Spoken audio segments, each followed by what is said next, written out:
Hello students, lecture 6 में मैंने आपको इंटरवीनिंग वावल्स के बारे में बताया था और मैंने ये भी कहा था कि इंटरवीनिंग वावल्स के ऊपर मैं एक लेक्चर और दूंगा ताकि आप अच्छी तरह से इसको समझ सको। तो स्टूडेंट्स, मैंने ये बताया था कि अगर फर्स्ट प्लेस या सेकंड प्लेस का वावल दो स्ट्रोक के बीच में आता है तो उसको हमने फर्स्ट स्ट्रोक पर अपनी प्लेस में लगाना है, और अगर थर्ड प्लेस का वावल दो स्ट्रोक के बीच में आता है तो उसको हमने सेकंड स्ट्रोक के एंड में लगाना है। जैसे यहाँ पे मैं आपको थोड़ा लिख के बताता हूँ। जैसे यहाँ पे फर्स्ट प्लेस का वावल है टॉक में, तो ये अपनी जगह पे ही इसको हमने अपनी जो फर्स्ट स्ट्रोक है उसकी जो फर्स्ट प्लेस है वहाँ पे हमने इसको लगा देना है।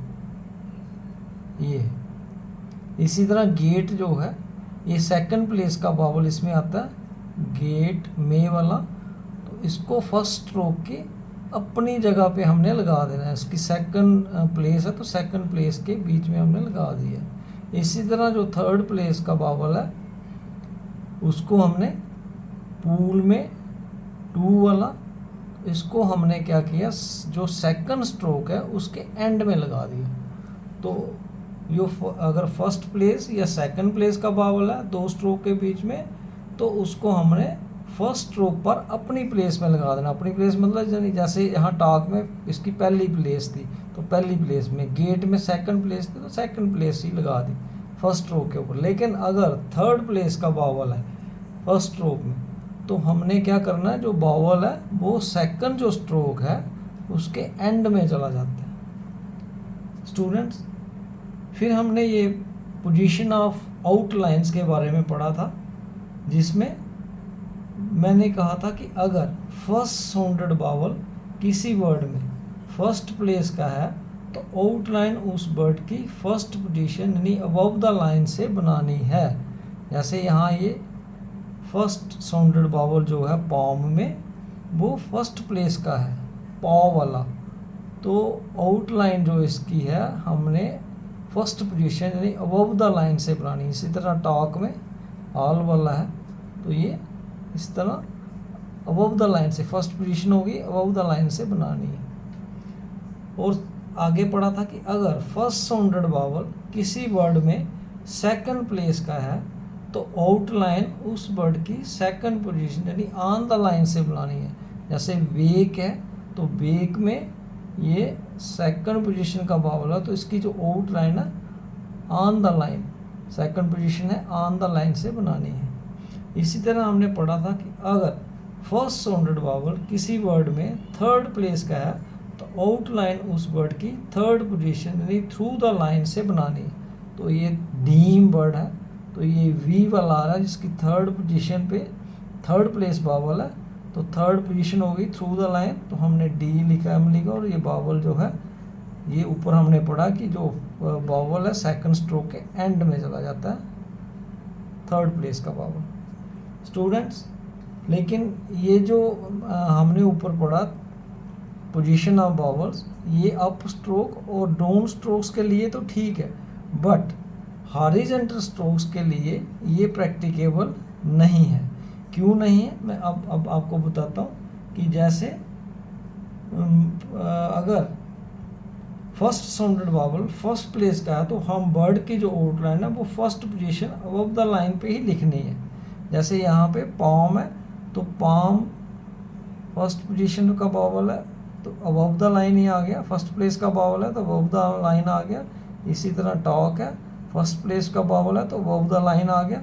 लेकिन अगर first sounded vowel second place या थर्ड प्लेस वावल है तो हमें उस वर्ड्स की जो आउटलाइन है second position on the line से बनानी है। जैसे मॉकिंग है, ये देखो ये इसमें जहाँ तो सेकंड या थर्ड साउंडेड वावल इन स्ट्रोक्स में जो मैं नीचे बना रहा हूँ आता है। जैसे ये मॉकिंग है, ये तो फर्स्ट साउंडेड वावल है, फर्स्ट प्लेस का साउंडेड वावल है, ऐसे मॉकिंग, तो ये अबव द लाइन ही आ गया। मेकिंग जो है ये सेकंड साउंडेड वावल है, सेकंड प्लेस साउंडेड वावल है तो ये ऑन द लाइन आ गया, ठीक है। लेकिन मीक है, ये थर्ड प्लेस साउंडेड वावल है, मीक वी वाला, तो इसकी जो स्ट्रोक है, फर्स्ट स्ट्रोक एम, मीक से ये एम से शुरू हो रहा है, फर्स्ट स्ट्रोक एम है, तो ये हॉरिजॉन्टल है। ये अब थ्रू द लाइन इसको प्रैक्टिकेबल नहीं है लिखना, तो हम क्या करेंगे, इसको भी सेकंड पोजीशन जो है ऑन द लाइन से ही बनाएंगे। इसी तरह कुक, के जो है ये भी हॉरिजॉन्टल स्ट्रोक है, तो इसको भी हम थ्रू द लाइन नहीं लिख सकते, तो इसके लिए भी हमने क्या किया, कुक को ऑन द लाइन यानी सेकंड पोजीशन से ही लिख दिया। एक बार फिर से मैं रिवाइज करता हूँ स्टूडेंट्स कि अगर हॉरिजॉन्टल स्ट्रोक है तो हम हॉरिजॉन्टल स्ट्रोक को प्रैक्टिकेबल नहीं है थ्रू द लाइन लिखना, तो हमें जो first sounded vowel first place है अगर वर्ड में, तो आउटलाइन फर्स्ट पोजीशन यानी अबव द लाइन से ही बनानी है।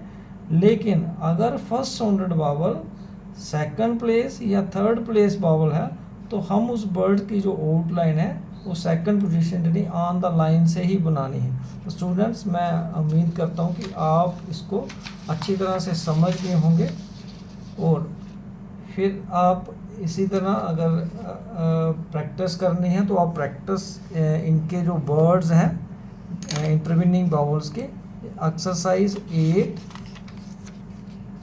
9 और 10, इसको आप अच्छी तरह से ये 3 एक्सरसाइज प्रैक्टिस कर सकते हो, और फर्दर आप फैमिलियर हो जाओगे फिर इंटरवीनिंग वावल्स के बारे में अगर प्रैक्टिस अच्छी तरह से करते हो।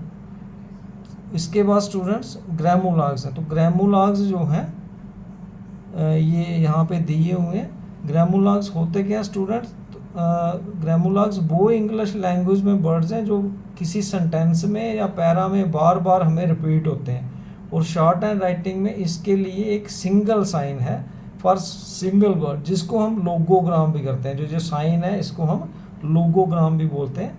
तो अगर आप फिर यहाँ पे ये ग्रामोलॉग्स दिए हुए ए एन, इसके लिए एक डॉट है above the line, same dot अगर ऑन द लाइन डालते हैं तो द है, ऑल के लिए डार्क डैश है above the line, same dash अगर हम ऑन द लाइन डालते हैं तो टू और टू होगा। इसी तरह light dash above the line अगर हम डालते हैं तो ऑफ है, वही ऑन द लाइन डालते हैं तो टू है। स्टेट डैश छोटी सी अगर हम अबव द लाइन डालते हैं तो ऑन है, यही सेम डैश अगर हम ऑन द लाइन डालते हैं तो बट है।